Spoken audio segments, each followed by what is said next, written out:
What's up, guys? Welcome back to Newswave. The Switch 2, clearly looking at it, is a significant jump over the Switch 1 in terms of the technology side of things. NVIDIA boasting up to 10 times more capable, and it actually has a slew of features with higher frame rates, resolution, HDR, faster load times. But there is one thing now that we're seeing Nintendo start to actually delete from their website that has people scratching their heads, and it's unfortunate because it's actually a pretty cool feature to see Nintendo tackle, but we'll go over all of that here today. Also, we are going to be talking about Ubisoft because there's one thing they figured, you know what, the live service sector is certainly missing, and that's more Battle Royale. And then we did have that Mario Kart Direct that happened yesterday that, while underwhelming, did have actually some pretty cool stuff there when it comes to the free roaming side, as well as just some new techniques you can use when you're racing around with your friends. So if you guys enjoy these videos, make sure you hit that like button, helps out a ton. And if new here to the Spawn Wave channel,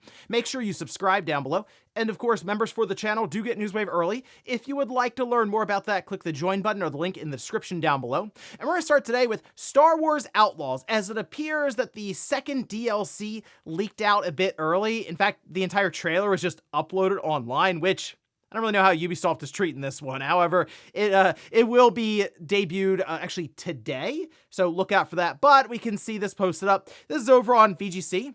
It says, according to the trailer, the DLC will be released on May 15th. This trailer was supposed to debut at the Star Wars Celebration fan event on Friday, today, but was seemingly accidentally posted earlier. Ubisoft has since taken it down, but a recent area user uploaded it to Streamable. Now, this is from the Pirates Fortune DLC, so hey, we'll see how that one turns out. To be honest, I kind of forgot about Star Wars Outlaws. I was playing through it, then I fell out of it, and I thought about going back to it just to finish the game and then kind of really put it like the rear view mirror, but I don't know, I guess more DLC coming out for fans of the game. Hey, there you go. More content, so I guess look out for the trailer actually later on today, and then look towards May for this DLC to release. Also, while there was a lot of discussion around some of the gameplay features when it comes to Mario Kart World after that Direct, there was some fine print that people spotted, which, like, you can see this posted up. This is over on GameSpot, who says, Mario Kart World Switch 2 bundle will be discontinued this fall. So at the bottom of the presentation, when they were talking about the bundle,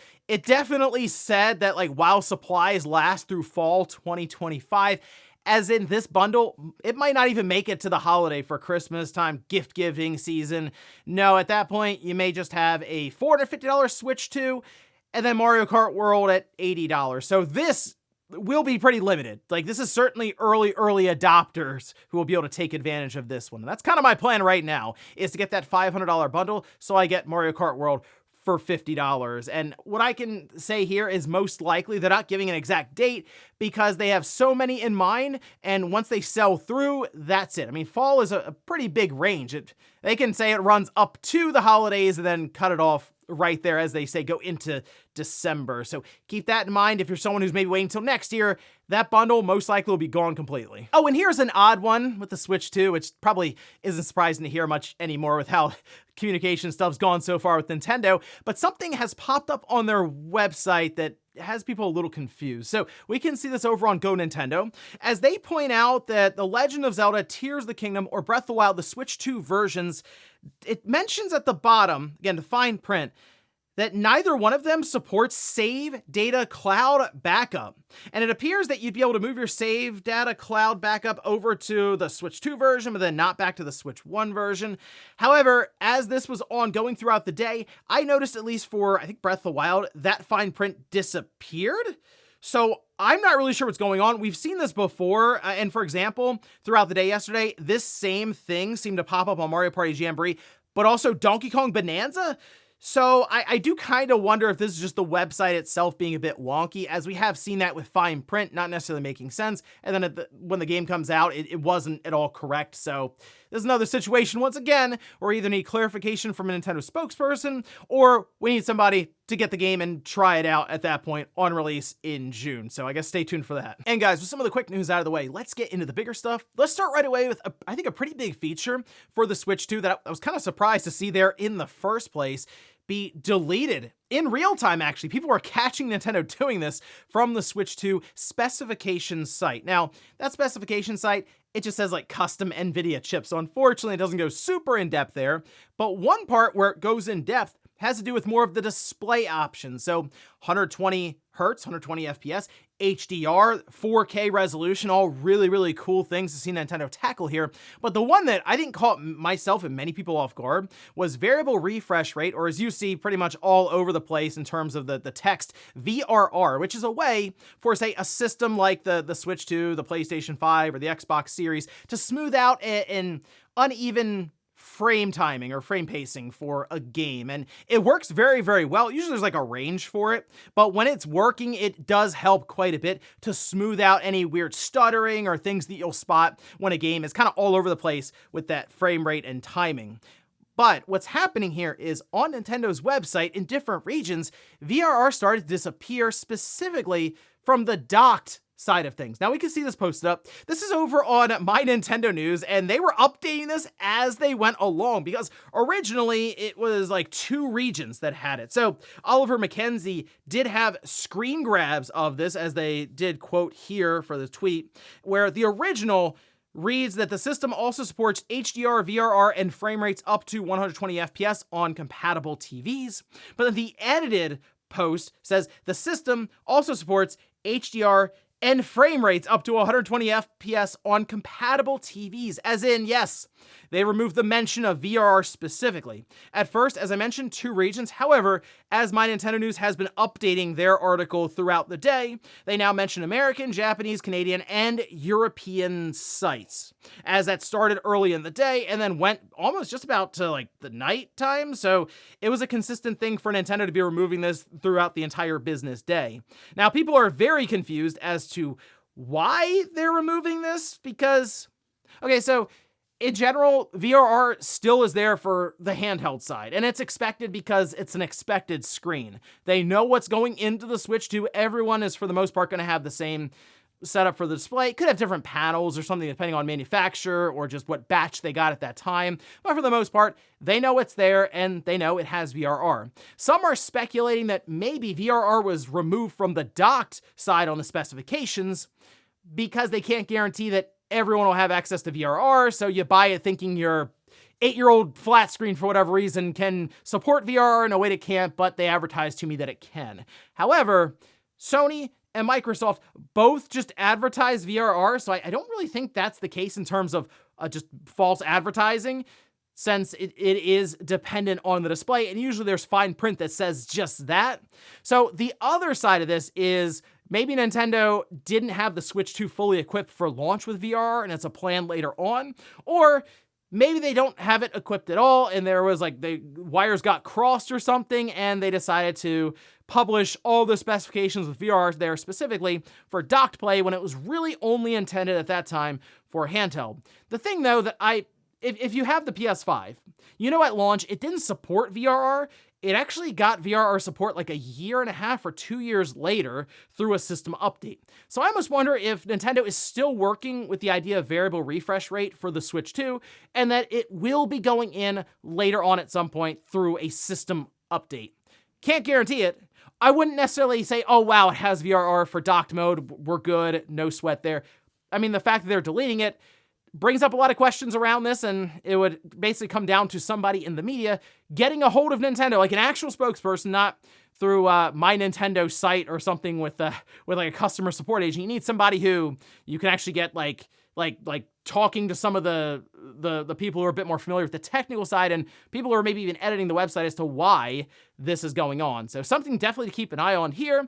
Kind of disappointing if VRR is not available at launch for the dock, but here's hoping maybe they pulled it because they need to do some more testing and it would go in later on rather than just not at all. Next up, let's talk about that Mario Kart World Direct. I already did an entire video going over the price point for this game because I already know that's a contentious topic on its own. So if you wanted to comment more on that, check that video out. It's on the channel. Here, I just wanted to go over some of the things that were outlined in this Direct, which was a little more than 15 minutes in terms of runtime, and I will say about 50% of it was just them reinforcing information that we already knew about it, like stuff from the initial Switch 2 big reveal and Mario Kart World and going over it. It was kind of that again. But there was some stuff that they showed that was new and honestly was actually pretty cool to see. So let's start from the top here, and that is new courses. All right, so they talked about some like Salty Speedway, Starview Peak, Boo Cinema, Toad's Factory, Peach Beach. They all look like they've been designed, of course, for 24 different racers flying all over the place. So even older, say, retro courses they'd bring back does kind of have to be reworked a bit to support the number of people that are just going to be all over the place. Bunch of characters. I mean, tons of characters. It looked like some of the outfits that they had were set up as individual characters as well. So you're going to fill out a pretty big roster, several pages all at once of different characters, which, again, 24 players in a race, you kind of need a lot of characters for that. They showed some new techniques. We have the charge jump, which is actually pretty cool. So that can also lead into things like wall riding, rail grinding. That obviously will let you reach higher areas or new paths during races. But I also see the charge jump as a way for them to kind of add platforming to a degree when it comes to like the free roam stuff. I mean, think about when you're driving around in free roam, which we'll get to here in a second, and you have to jump over a ledge. Charge jump seems like it works into that beautifully. You can also rewind time, which isn't new for a racing game. It's a little odd though, because you just rewind yourself. Seems like it's just solo play in free roam mode that it works on, based on the fine print at the bottom while it was happening. But you're gonna throw yourself back in like almost last place, it looked like, if you rewind for more than a couple of seconds, just from what they showed. Grand Prix, Battle Mode, Knockout Tour were all things that were shown. Battle Mode was really shown for maybe 60 seconds or so, but it looks good. They have the big like lava donut level, looked massive, pretty cool. Time trials, of course, that lets you race alone or against ghost data from other players. Free roam did get more details, more content. You have hundreds of these P-switches that are all over the place. Those start missions. So they showed collect the blue coins as an example. I assume, for example, you may have one that's like, oh, drive here in the allotted amount of time, which is sort of just like a race against the clock kind of thing. So I'm curious really how much depth there are to some of these missions, how diverse they are, or is it going to be, oh, there's 50 of them where you got to get blue coins in a lot amount of time. There does seem to be a lot of cool stuff you can find though. So mini collectathon almost here. Hidden medallions, there's panels, other things. So seems like there will be at least a fair amount of stuff to do in the free roam mode, which is what I was hoping to hear about. Just a lot of cool stuff to do there, either on your own or, of course, with friends driving around in multiplayer. They show drive-through, by the way. It serves food, and this changes and unlocks your outfits. Little concerning that Cal, I guess, will be eating a hamburger, but I guess they've come to terms with that. Does have smart steering, tilt controls, auto-use item, auto-accelerate. All these are good for accessibility, especially if you're maybe playing with the family and you have some younger kids. Trust me, smart steering, auto-accelerate will even let like the 3-year-old feel like they're actually playing with the big kids there. And I will say, Mario Kart World, with all the discussion of pricing out of the way, just off to the side, looks like a ton of fun. I mean, it looks like Mario Kart turned up to 11, much larger, much more stuff to do here. The only thing though, as I mentioned, the entire Direct, kind of underwhelming because it's a lot of stuff we already had known about or speculated on.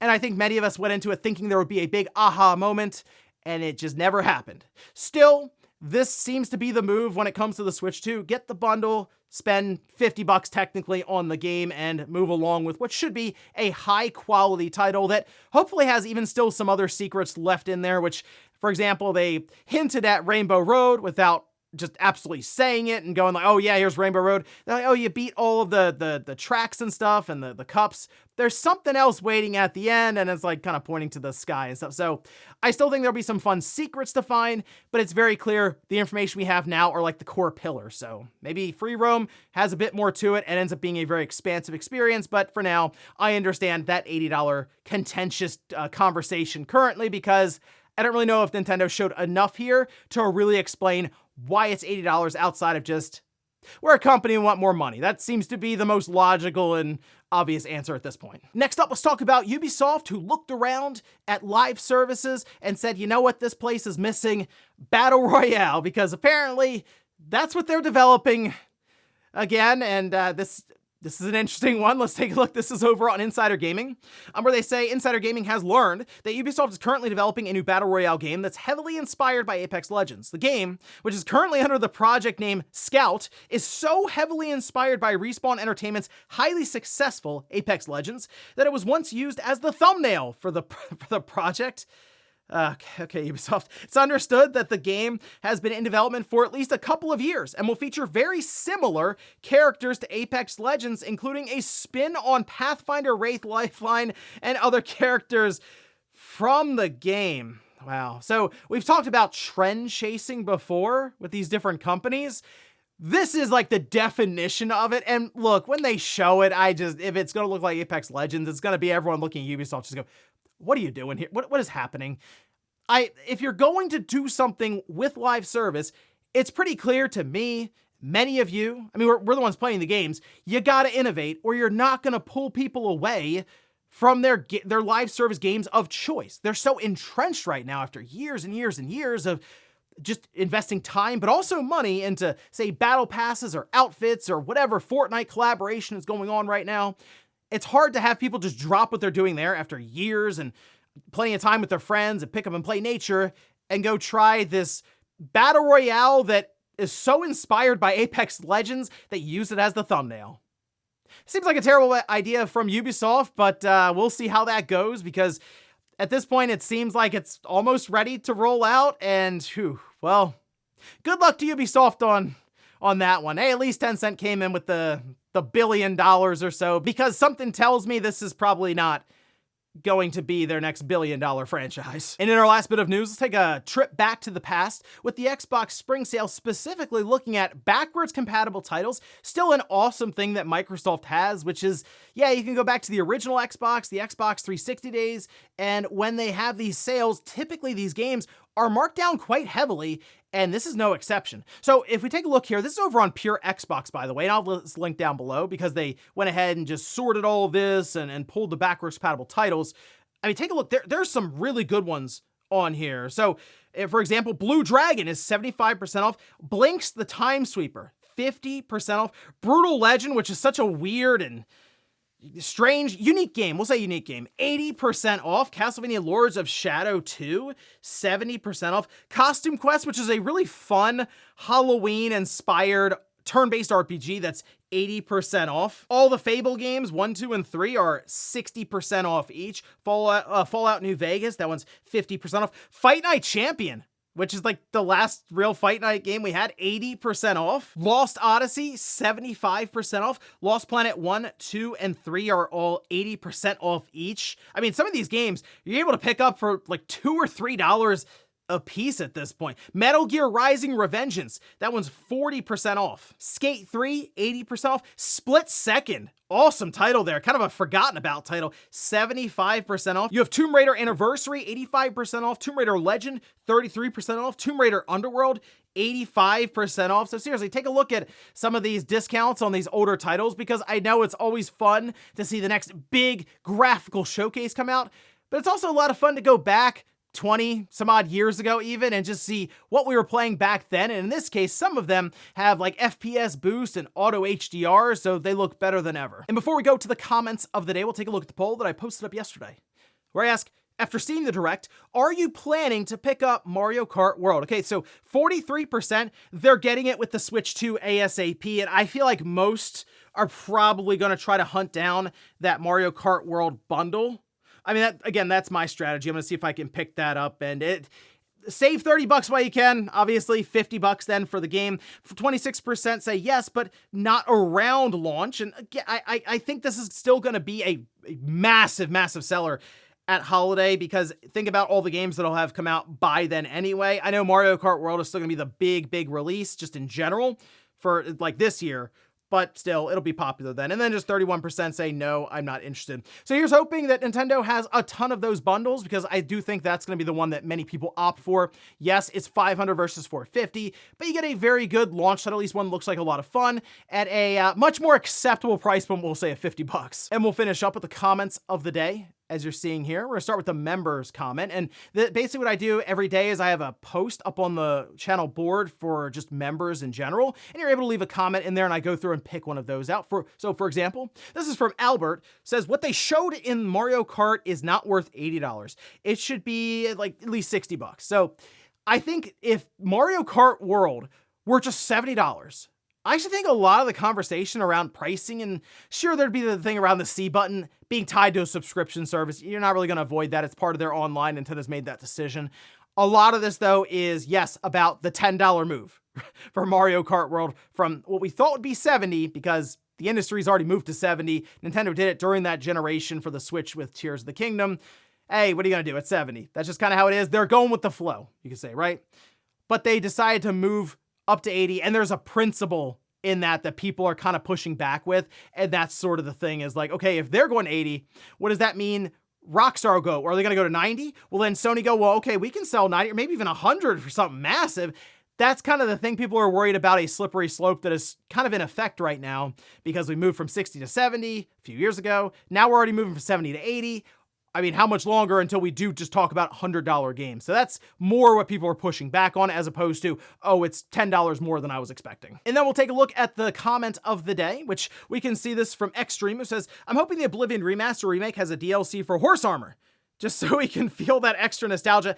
From what I can tell, because there were images going around about like, I think the deluxe edition or something, I think horse armor was in there, and you kind of have to do that. I would like the idea of them having some kind of Easter egg in the game where they just sort of have a reference to horse armor and kind of what it started completely in the industry when it comes to downloadable content, because that was a massive, massive turning point for the industry. It sounds simple now, horse armor, but that did kind of open up the concept of, yes, selling more content to the player for a game that they already bought, but of course leveraging that internet connection that is become, I mean, basically required, it feels like, at this point with all of these different systems. So yes, because of how much historical significance that has in gaming, I think you do need to do something there in the game, but also sure, as like the digital deluxe, have some kind of horse armor thing in there just for fun. And ladies and gentlemen, that's going to do it here for Newswave. If you enjoyed this video, guys, hit that like button. If not, hit the dislike. Leave comments down below about everything we talked about here today. If you missed yesterday's Newswave, I'll leave it up here in a card. Or maybe to hear some of my thoughts around Mario Kart World and that $80 price point, I'll leave that right below it. Thanks, guys, for watching. Have a great weekend. I'll see you back here Monday morning, 8 Eastern Time for Newswave.